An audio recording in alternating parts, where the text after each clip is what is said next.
Well, tonight, as we continue our series of reports about missing and murdered Indigenous people, we turn our attention to 39-year-old Tessa Curley, who was stabbed and killed in Box Elder in 2020.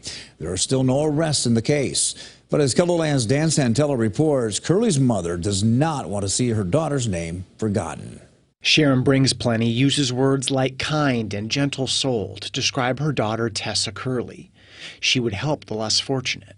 She'd, out of her own pocket, give them change, or she'd go in and bring out a cup of ice water, or buy the sandwich, cuts it up in 3 pieces if there's 3 of them, and give it to them.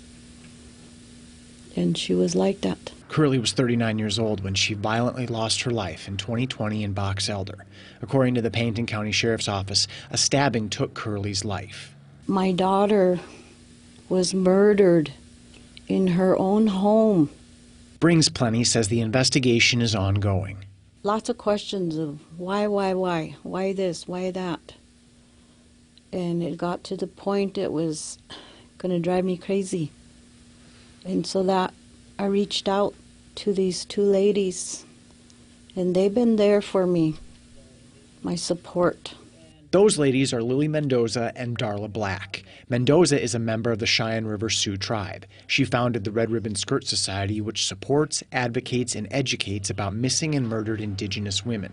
Black is a member of the society and the Oglala Lakota Sioux tribe. Tessa Curley's story is now linked to their advocacy. When Lily and Darla have little events going on, I try to share her story.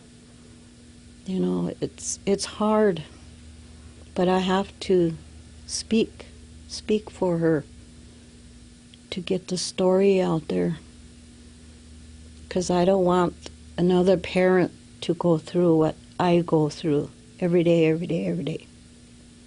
I have my good days. I have my bad days. When you talk, you hear yourself. And when you hear yourself, your heart is healing at the same time. Not just that, but your mind. A mother's wounds for a lost child will never completely heal. But as these 3 women show us, grieving can be a group effort. Dan Santella, KELONEWS News. Coming up in tonight's Eye on KELONEWS at 10, we are going to take a closer look at the work and advocacy of the Red Ribbon Skirt Society.